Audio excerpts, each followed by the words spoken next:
We, the City of Hamilton, would like to acknowledge that the land we gather is on the traditional territories of the Erie, Neutral, Huron-Wendat, Haudenosaunee, and Mississaugas.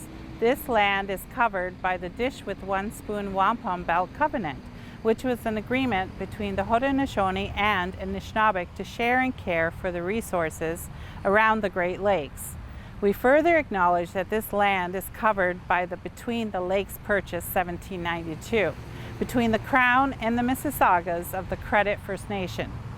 Today, the City of Hamilton is home to many Indigenous people from across Turtle Island, North America, and we recognize that we must do more to learn about the rich history of this land so that we can better understand our roles as residents, neighbors, partners, and caretakers. Just want to briefly go through what we've done to date on this project. So in January 2021, January 25th specifically, we had another stakeholder event that was sort of going over the old policy and asking questions and asking for comments.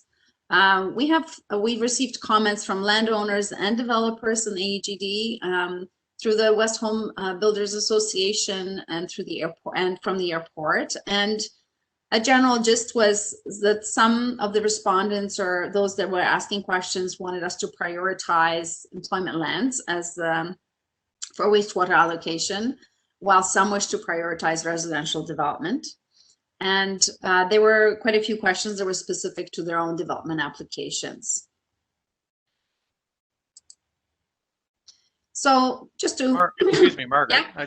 I just thought it might be never thought about this before, but maybe just as a point for the people that are in attendance that we've had the revised policy available on the website for the last several weeks. Is that correct? Yeah, we posted it. We sent out this meeting invitation about 2 weeks ago, so we had it available since then. So it was available for viewing at that point. Yeah. Yeah, and just in light of the meeting that we had back in January 25th, and we presented the policy that went to council, and if everybody recalls, it was a draft policy. And what we've been spending significant time in the last several months is reviewing that policy and really looking at the issues around it in terms of the feedback we got from stakeholders, but also internally the feedback from different divisions. And so the draft policy that's on the website today that we're talking about today is significantly different than what we talked about or presented. I mean, the basics are the same, but a lot of the requirements are a little more detailed and it's simplified in many ways. And I think that's important to say in that when we go through this, that might be one of your questions. That why does it look so much different? But that's because a lot of work's been done to sort of make it more manageable and simplify it and make it more tailored for our needs in the city. Sorry, Margaret, go ahead. No worries. Thanks, Kevin.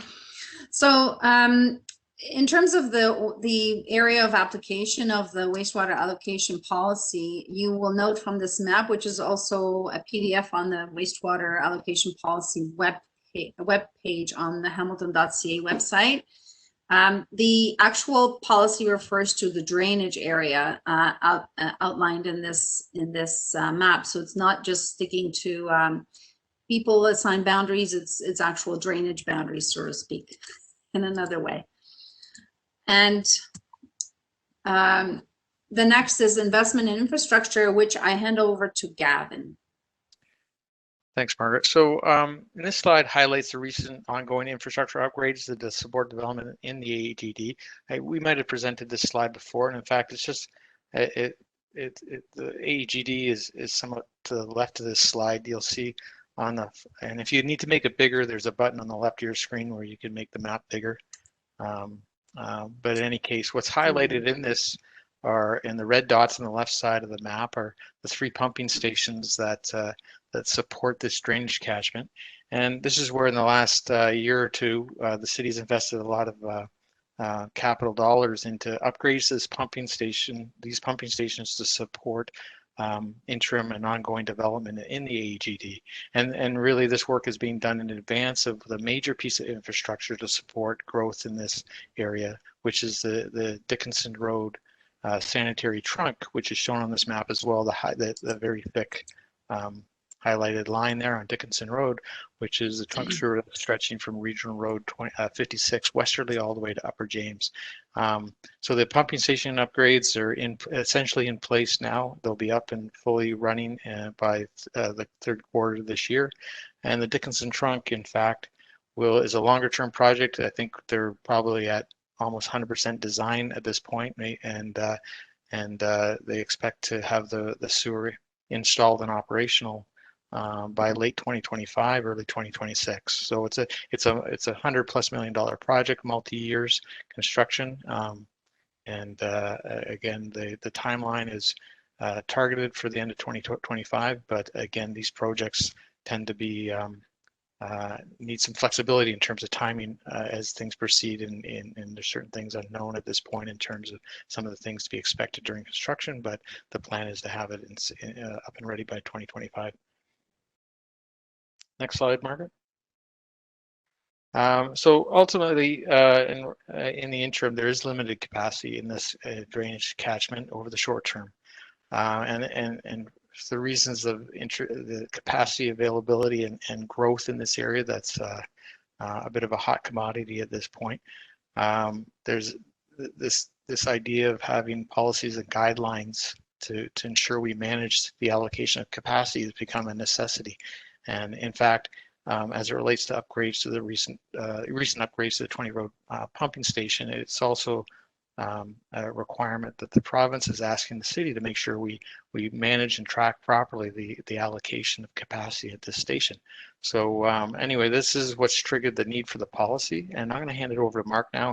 Mark's going to give us an overview of the policy itself and some of the details of which is a little different again than what we talked about in January, but it'll start to lay out some of the issues and maybe answer some of the questions you have, and but should also explain it in a way where you'll find it's fairly simple and straightforward and ultimately not too onerous. Mark? Okay, thanks, Gavin.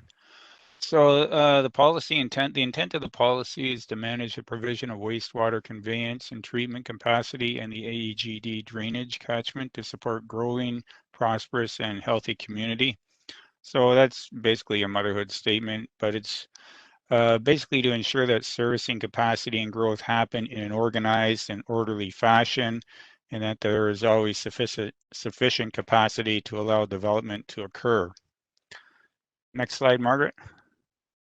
So the content of the policy will be covering criteria for assessing project priority, requirements to reserve wastewater capacity, and the process for requesting and reserving wastewater capacity. Next slide.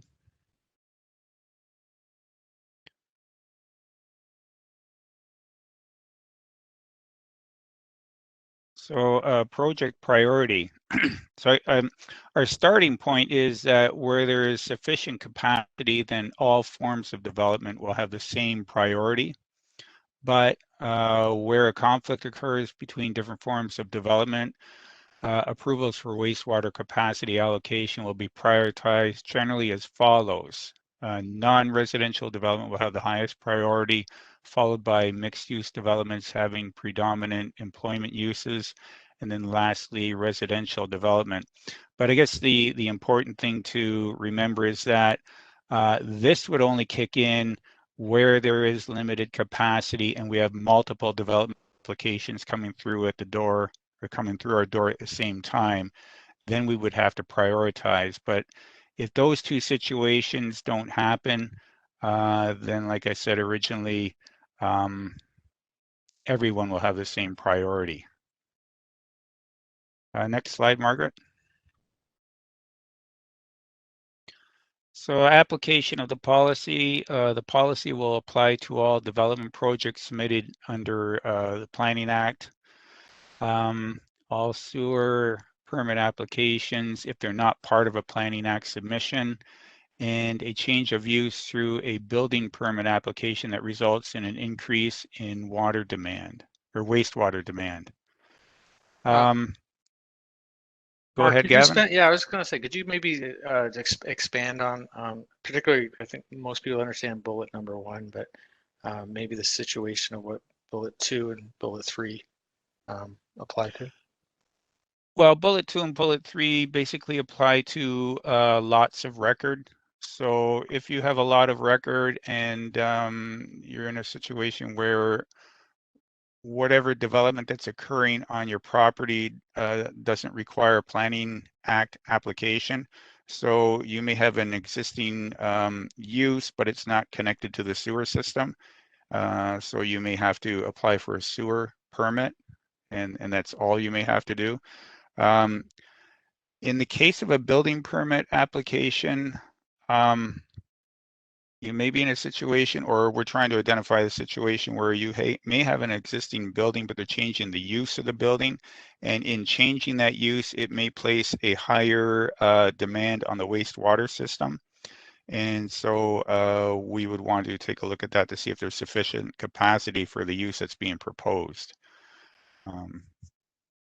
So is there anything else that you wanted to cover there, Gavin? No, I think that I pretty much that's covers perfect. it. Yeah. Perfect, Yeah. Mark, thanks. Now, one thing that we should mention is that you cannot reserve wastewater capacity through formal consultation applications, official plan amendment applications, or rezoning applications. The reason for that is that these applications do not result in physical development of the land. So we're just looking at applications that result in physical development. The land will actually be serviced and developed. Next slide, Margaret.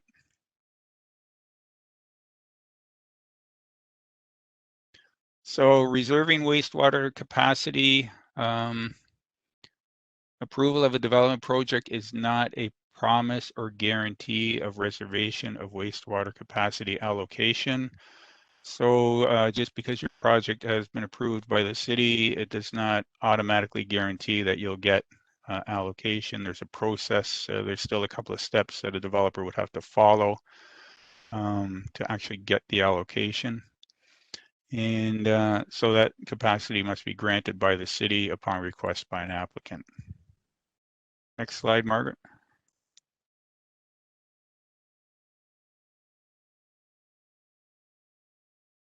So it's only upon development approval that an applicant or a developer, they must submit a request in writing with supporting documentation to receive a letter of confirmation of wastewater allocation from the city. So it's basically a two-step process. The developer would get conditional approval. Then they would have to write to the city to request allocation, and then the city would have to write back confirming allocation. The other point we want to make here is that wastewater capacity will only be allocated on a phase or site-specific plan basis, and not for a whole plan up front. So try to think of a multi-phase subdivision plan or large site plans that would be developed over a period of a number of years.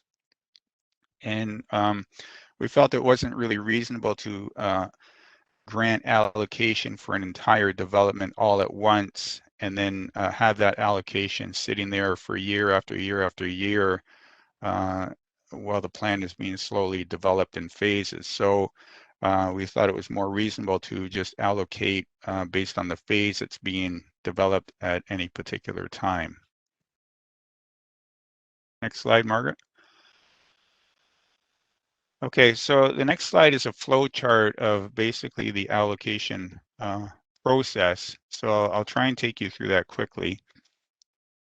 But it basically starts with our development applications at the top. And we have plan of subdivision and site plan applications, consent to sever land applications, building sewer permit applications. And from plan of subdivision and site plan applications, the starting point for those processes is usually a pre-consultation stage. And that's basically where the city will get its first glimpse at the development and what wastewater capacity requirements might be required for a particular development.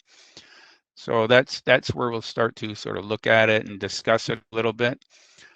Consent applications and the permitting process, they don't have that initial step, so they proceed straight to a formal application. So for all three at the formal application step, In addition to the formal application, there will be supporting documentation required for each type of application to sort of support the requirement for wastewater capacity.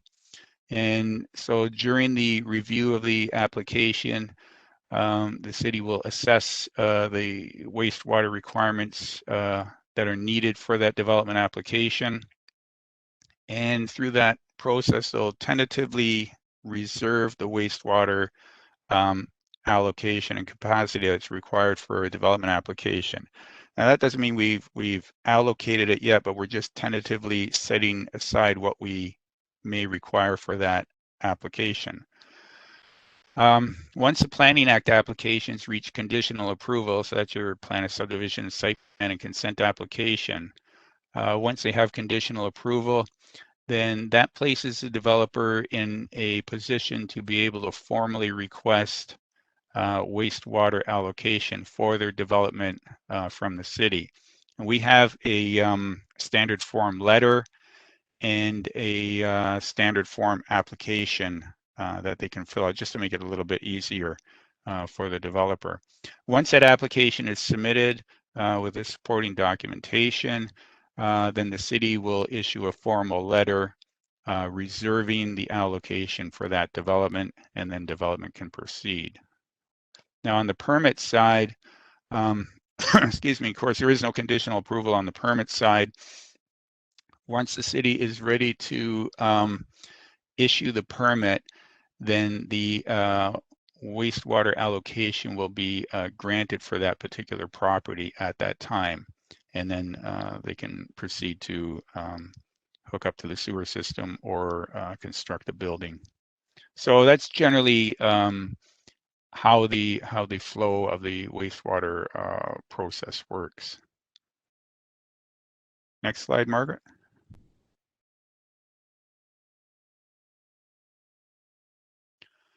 Okay, expiry of capacity allocation.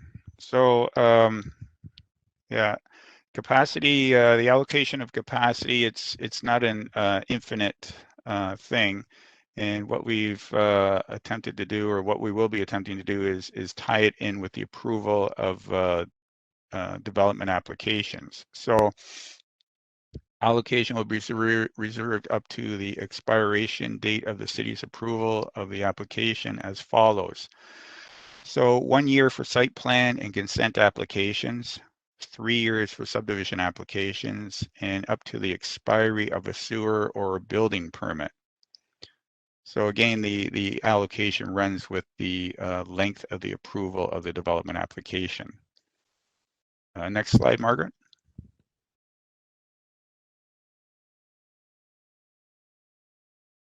So with approvals, the city has a process to extend the approval, and so we acknowledge that. And where the development requires an extension or applies for extension to the city, we will consider extending the allocation as well with the approval of the extension of a development application. And the extension will correspond with the length of the extension period as well. So we're always tying in the extension of wastewater allocation to the extension of the approval. However, we know that in some cases, developments or developers will sort of get into this cycle of extending their development applications and extending the approval and extending the approval where there's nothing really happening on the site. So if that's the case, and if we see that, you know, the extension, the approval is being extended, but there's really nothing happening, we may take a more closer look at that site, and if there is situation where, you know, the capacity is restricted, then we may consider not extending the wastewater capacity and reallocating it to another development that is actually moving forward with physical development of the land. So it's just something to keep in mind. Next slide, Margaret. Now there are or there may be certain public interest projects that take place in that area, and the city reserves the right to reserve some wastewater capacity for those projects. Those projects may include facilities affecting public health and safety, educational facilities, and economic development initiatives. So it's basically any sort of a public interest or community benefit project, and just so that it's known that the city will always be reserving a certain amount of capacity for those projects. Next slide, Margaret. And next slide has to do with policy control. I think the most important point is the first one. Wastewater capacity allocated to a project by the city runs with the land and is non-transferable. So what that means is when the city allocates wastewater capacity, it goes with the development application only. And in saying that, it means a developer cannot transfer their capacity from one project to another project. They won't be able to take their capacity and sell it to another developer. So it's a static allocation for a fixed development. In addition to that, staff will actively track the status of capacity allocation via development projects with reporting to council and the development community. And this policy shall be reviewed from time to time and amended when deemed necessary by the city. That's typical for all our policies. The city reviews them and amends them from time to time. Next slide, Margaret. Excuse me. So for those developers that have applications in now prior to approval of the policy, we have some intern policy for you. So for all applications that have been submitted but are not draft approved yet, expect to see a condition in your approval that will require you to obtain capacity allocation from the city. And for applications that do have conditional approval, the developer will be required to obtain verification of servicing capacity from the city as a requirement of their servicing design approval.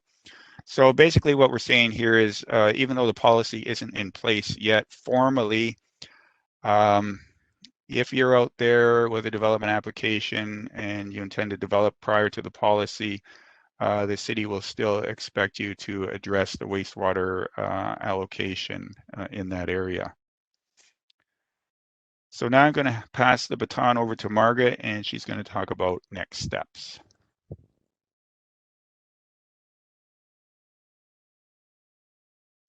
So I have to unmute myself. So actually, so we'll talk about next steps in a second. I just wanted to go through the fact that just to review what we've talked about. So we talked about the policy development and the policy itself. And we talked about where it can be found and the process flow chart that we've just talked about. And how and when to provide comments is on the next slide. So I'm just going to walk you through there now. So the comments can be provided through the iplanning@hamilton.ca email.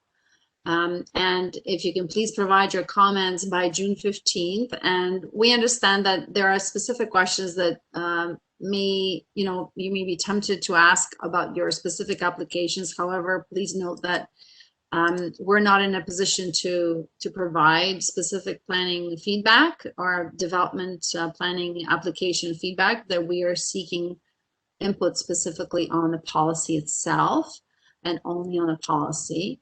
And so for next steps after that, after this feedback is received, we will finalize the policy if needed. If any changes are still needed, we'll take it to council, and we expect to go to council in the third quarter of this year, at which point the policy will become active. And so we wanted to thank you for coming today for this presentation.